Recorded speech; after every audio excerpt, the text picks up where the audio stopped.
Құрметті оқырмандар, арнама қош келдіңіздер. Арнама тіркеліп, пікір жазып, қолдау көрсете отырыңыздар. Жаңыл қасынан өткен әрбір сәбиге телміріп, еміреніп қарап отыр. Өмірдің мәні мен сәні сәби екен енді түсініп отырғандай.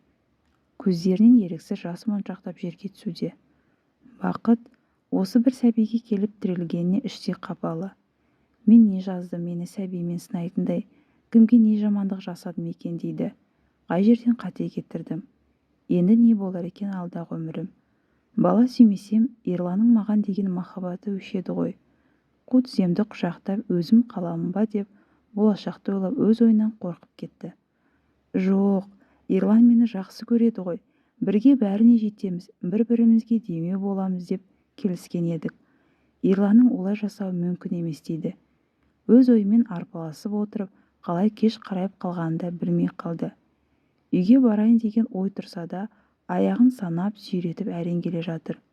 Сол үйге еш барғысы жоқ. Не айтамын, менен жақсы жаңалық күтіп отырған шығар.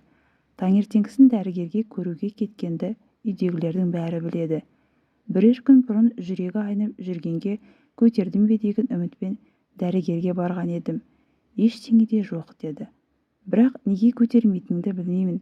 Көтере алатын қабілетің бар, денің сау, үміт үзбе деп жіберді дәрігер.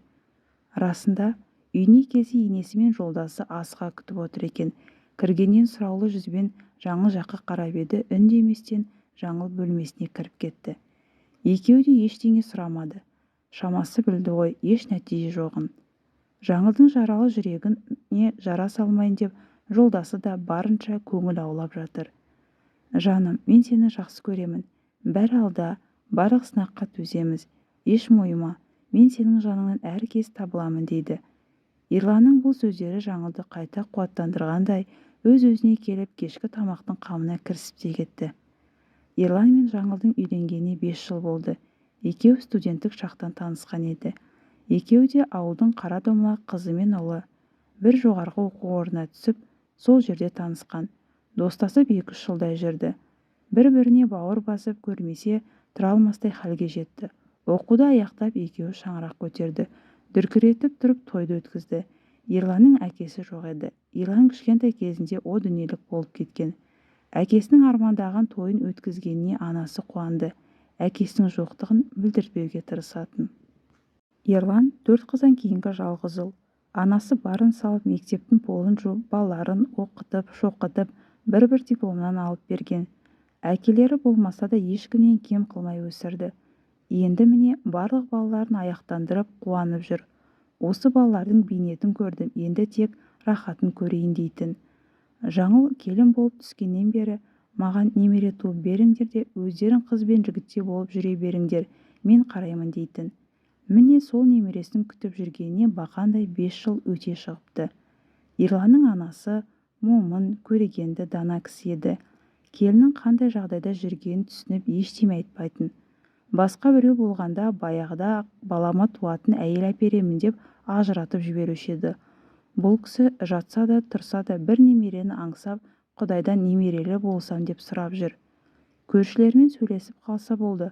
Ана бедеу келінің әлі жүрме, неге тумайды? Жаспын деп әлі жүрма деп тиісетіндер де шықты. Оған еш саспастан, мен өзім айтып отырмын, жұмыстарыңды істеп, жағдайларыңды жасап алыңдар деп. Балалы болған соң жағдайын жасау керек, оқыту керек дейтін. Қазір заман қиын, бәрі қымбатшылық.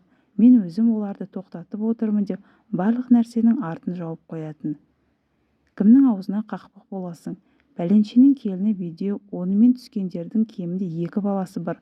Бұл әлі жүр, мүсінін бұзбайын деп, ана байын аяса нетті, бір бала туып берсе болады ғой деген неше түрлі өсектер жайлап кететін. Қайтсын, айтқан адам айтады да қояды деп ештеме естімегендей жүре беретін. Жаңылдың да іші алай-дүлей болып жүретін. Осы 5 жыл ішінде не істемеді десейші, кім не айтса да құлағы елең етіп барып емделіп келетін. Қит етсе қайын әпкелері осыны сүйрейтін. Бірақ барған жердің бәрінен еш ем болмайтын. Бәрінің айтатыны деніңіз сау, көтересіз. Құдай сізге сәл кешіктіріп берейін деген шығар, сабыр қылыңыз дейтін. Сабырлықпен осынша уақыттың тез өтіп кеткенін білмей қалды. Бармаған жері баспаған тауы қалмады. Енді түбегейлі үмітін үзгендей болды. Жаңылдың ойы жолдасына тек тоқал алып беру болды. Ерланның бұл өмірде баласы болғанын қалап, жолдасына жайлап айтып көріп еді. Жолдасы ашуламай тыңдамай үйден шығып кетті. Артында жылап жаңыл қалды. Енді не істе дейсің маған? Саған бір ұрпақ туып бере алмадым. Саған жасаған жақсылығым тек осы ғана дейді. Әбден жылаған жаңыл ұйықтай алмады. Барлық ойы қалай жасасам дұрыс болады. Алла маған дұрыс жолын көрсете көр деп тілеп жатты. Түннің бір уақытында Ерлан да келді. Өзі ішіп алғанға ұқсайды. Арақтың иісі бөлмені алып кетті. Жаңыл өтірік қана ұйықтап жатқандай кейіп танытып жатыр. Ерлан қасына келіп жатты.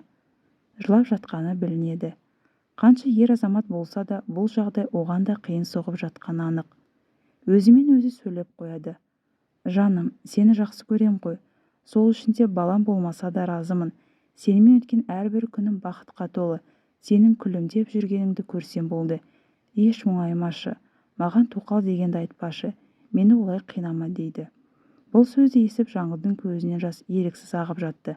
Таңертеңгісін ештеңе естімегендей, ештеңе болмағандай Ерланға қайта күлімдеп жүре берді. Ерланның сөзінен кейін мен күлімдеп жүрсем Ерлан бақытты екен ғой деген ой келді. Өз-өзін қамшылап енді Ерланға бала асырап алу жөнін айтмаққа бел буды.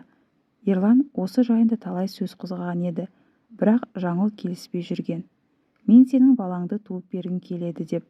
Міне бүгін бала асырап алу жөнінде сөйлесіп, екеуі өзара келісімге келді. Екеуі де бақыттан бас айналып жүр. Осы жаңалықпен бөліспек болып қайын әпкелерін үйге шақырып өз шешімін айтады. Ерлан бұл уақытта жұмысында еді. Бұндайды күтпеген қайын әпкелері қуанып, құттықтап жатыр. Жаңыл бәрінің қуанғанына өзі де қуанышты болып жүр. Тамақ шайларын беріп, сиыр сауып келейін деген Жаңыл сыртқа шығып кетеді. Қора жаққа барса, бұзауы еміп қойған екен. Бүгін маған сүт бұйырмаған екен деп үйге ерте келіп қалды. Есіктен кіргенде өз құлағына өзі сенбеді. Бір әпкесінің сөзін құлағы шалып қалды. Әпкесі Ерланның бала сүймейтінін білсе не болар еді деп жатқан екен. Аптығып ішке кірді де, сіз не деп отырсыз? Деді әпкесіне қарап. Дұрыс түсінбей қалдың деп әпкесі ақталып әлек. Жоқ, мен бәрін естідім. Бұл қалай болғаны? Ерланның бала сүймейтіні. Сіз бәрін біліп ештеңе айтпадыңыз ба? Дейді Жаңыл. Маған жауап қоя салғансыздар ма? Осы уақытқа дейін айтпай не істеп жүрсіздер? Бір шешімін табар еді қой. Тастамас едім ғой Ерланды. Жақсы көріп үйлендік емес пе біз? Мен болсам, ұрпақсыз өтпесін деп тоқал әпермекші болдым. Қаншама уақытты жоғалттық. Осы уақытқа дейін айтқанда мен түсінер едім, деп ағыл-тегіл болып жылайды. Бір кезде Ерлан біле ме бұл жағдайды, деп әпкесіне сұрақ қойды. Жоқ, оған айтпашы, жалынамын, білмейді. Ол кезде Ерлан кішкентай, оған айтпадық дейді әпкесі. Мүмкін осы аз мүмкіндікпен де әке болатын шығар деп үміт болды бізде. Сондықтан да ештеңе айтпадық. Сіздер сонда мені ойламай, өз інілеріңізді ойладыңыздар ма? Мен ту сыртымнан естімегенде әлі де құпия болып қалар ма еді деп Жаңыл әбден осы уақытқа дейін ішінде жатқан бар өкпенің азын айтып бір жеңілдеп қалады. Сосын әпкелеріне қарап, Ерлан жұмыстан келіп қалады, сыр бермеуге тырысайық. Ерлан естісе оған ауыр тиеді, ол мұндайға шыдай алмасы анық дейді. Ерлан да жұмысынан келіп, әпкелерінің келгеніне мәз, арқа-жарқа болып әңгіме айтып, балалы болатынын айтып қуанып отыр. Еш түр білдірместен өзін жинап алған Жаңыл да күлімдеп шыға келді. Жаңыл Ерланды еш жазғырмады. Ерлан білмеген, мені бедеу деп жүрсе де, маған қолдау көрсетіп, осынша уақытта бала туып бермедің деп бір ауыз сөз айтпап еді. Сол үшін де Ерланға ештеңе айтпады. Жабулы қазан жабулы болып қала берсін. Бәріне кінәлі дәрігерлер, бір отбасыны баладан ажыратқан. Тағы да зырғып ай өтті. Жаңыл енді бала асырап алудан бұрын жолдасын тексертпекші болды. Екеуміз бір ем қабылдап көрейікші, соңғы өтінішім осы болсын. Болмаса асырап алам дейді. Оған келіскен Ерлан анализдерін тапсырады. Бірақ анализді алуға барғанда дәрігермен Жаңылдың өзі сөйлеседі. Дәрігердің айтуы бойынша бала көтеру мүмкіндігі бар, бірақ небәрі 10% ғана. Эко жасатуға болады деп шығарып салады. Ойлана келе жолдасына өзінің баласын босанғысы келетінін айтып эко жасатуға көндіреді. Жан-жақтан әке-шешесінен ақша алып, өздерінің жиған тергенін алып эко-орталыққа келеді. Барлық анализдерін қайталап эко жасатады. Бірақ ешқандай кепілдік бермейтінін айтады. Келесі айда көреміз. Егер етеккір келмесе, көтергенің жақсылап күтін, ауыр зат көтерме деп барынша түсіндіріп жібереді. Келесі ай болғанша асығып жаңыл күтіп жүр. Өз-өзін барынша күтіп, жолдасы тірлік істетпей, алақанына салып, бәрі жақсы болса екен дейді. Барынша күтінсе де күткені оң нәтиже бермеді. Қатты қапаланған жаңыл бәрінен күдер үзіп болмады ғой деп бір апта не нәр татпай, бас көтермей құр сүлдері қалды. Келінің бұл жатысы жанына батқан енесі: «Жаңылтай, бәрі бір Алланың қолында. Саған перзент берем десе де, бермесе де разы бол. Бұлай жатқаның жарамайды. Ерланды да ойла. Сен тамақ ішпеген күндері ол да нәр татпайды. Бұлай егіле берме. Дәрігерге қайта барыңдар, сөйлесіңдер» деп ақылын айтады, шашын сипап отырып. Бәрінің бір шешімі бар дейді. Өзіне әрең келген жаңыл дәрігерге қайта барады. Болмады деп жылай береді. Дәрігер сонда: «Мен не дедім саған, егер болмаса қайтып кел демеп пе едім» дейді. «Сендерге салса бәрі дер кезінде бола салу керек. Мен саған 10% ғана салдым ғой.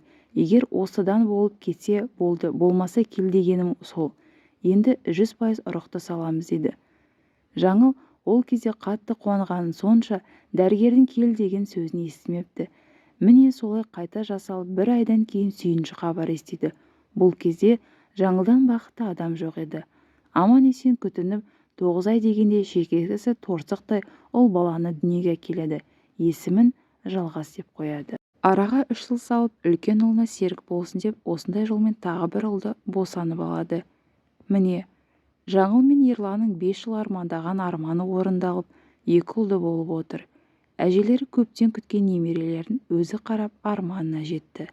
Сіздер де ешқашанда сәбилі болам деген үміттеріңізді үзбеңіздер. Барлық тілектеріңізді Аллаға айтып, қайырын тек Алладан сұраңыздар. Құрметті оқырмандар, әр күн сайын арнамда жаңа оқиғалар болады. Лайк басып, пікір жазып, міндетті түрде тіркелуді ұмытпаңыздар.